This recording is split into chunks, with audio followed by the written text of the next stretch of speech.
Hello and welcome to my channel. I am Ila Arora और आज हम डिस्कस करने वाले हैं कुछ किलर केमिकल्स के बारे में जो आपके और हमारे घर में ही रहते हैं।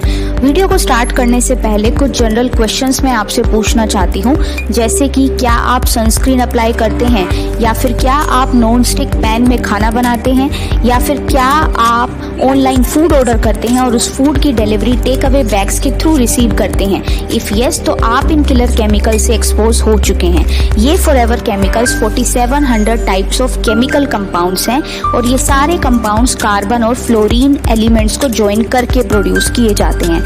ऑर्गेनिक केमिस्ट्री में कार्बन और फ्लोरीन बॉन्ड स्ट्रॉन्गेस्ट बॉन्ड होता है और ये बॉन्ड हीट, सनलाइट और वाटर के एक्सपोजर से भी नहीं ब्रेक होता, इसीलिए इन्हें फॉरएवर केमिकल्स कहते हैं। ये केमिकल्स ना तो एनवायरनमेंट में डिग्रेड होते हैं और ना ही हमारी बॉडी में, ये ईयर्स, डेकेड्स तक भी वैसे ही रहते हैं। फॉरएवर केमिकल्स 1940s से ऐसे प्रोडक्ट्स को बनाने में यूज हो रहे हैं जो हीट, मॉइस्चर और वाटर रेजिस्टेंट होते हैं। ये फॉरएवर केमिकल्स दो टाइप के होते हैं, first is PFOA and second is PFOS। अब क्वेश्चन ये आता है कि ये केमिकल्स हमारे घर में कहाँ हैं? तो ये मिलते हैं हमारे किचन में, फूड्स में, कारपेट्स जो स्टेन रेजिस्टेंट होती हैं, माइक्रोवेव पॉपकॉर्न बैग्स में, non stick pans, food packaging, pizza boxes, water resistant makeup products, shampoos, dental floss, paints में, varnishes and rain proof coats में भी ये सभी प्रोडक्ट्स इन्हीं किलर केमिकल से बनते हैं। बेसिकली कोई भी प्रोडक्ट जो वाटर रेजिस्टेंट और मॉइस्चर रेजिस्टेंट होने का प्रॉमिस कर रहा है वो सभी इन फॉरएवर केमिकल से ही बनाए जाते हैं। हमारे प्राइमर्स और फर्नीचर्स भी।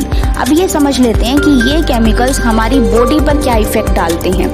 स्टडीज शो करती हैं कि ये फॉरएवर केमिकल्स हमारे हार्मोन्स को इफेक्ट करते हैं, ये कैंसर के चांसेस को इंक्रीज करते हैं, इम्यून सिस्टम को इफेक्ट करते हैं, हमारे रिप्रोडक्टिव सिस्टम को इफेक्ट करते हैं और ये फॉरएवर केमिकल्स बर्थ इफेक्ट्स के चांसेस को भी बढ़ा देते हैं। बच्चों की ग्रोथ, लर्निंग कैपेबिलिटी और यहाँ तक कि उनके बिहेवियर को भी कंट्रोल करते हैं।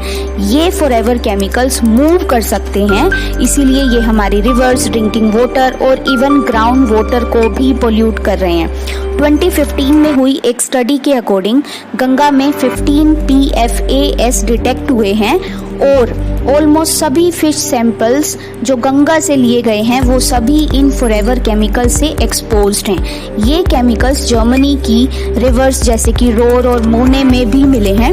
यूरोप में अब इन डेडली केमिकल्स के लिए अवेयरनेस स्टार्ट हो रही है, लेकिन वर्ल्ड के बाकी पार्ट्स में ये स्टोरी बतानी अभी बाकी है।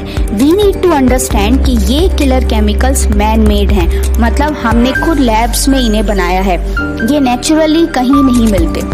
हमने इन्हें अपनी सो कॉल्ड मॉडर्न लाइफ को कन्वीनियंट बनाने के लिए बनाया है, जैसे कि stain resistant carpet, pizza boxes, non stick pans.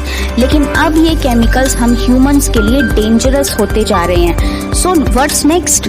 अब आगे क्या हम इनके यूज को बैन कर देंगे? वेल, डेनमार्क पहली कंट्री है जिसने PFAS को फूड पैकेजिंग इंडस्ट्री के लिए बैन कर दिया है और ये इनिशिएटिव रिजल्ट्स भी शो कर रहा है। और इंडिया इस अवेयरनेस के नाम पर कुछ और हार्मफुल PFAS को कुछ जाने पहचाने, रेस्ट्रिक्टेड और पुराने PFAS से बस रिप्लेस कर रही है। तो अब हमें खुद के लिए यहाँ पे स्टैंड लेना होगा, बट हाउ? मैं बताती हूँ कैसे।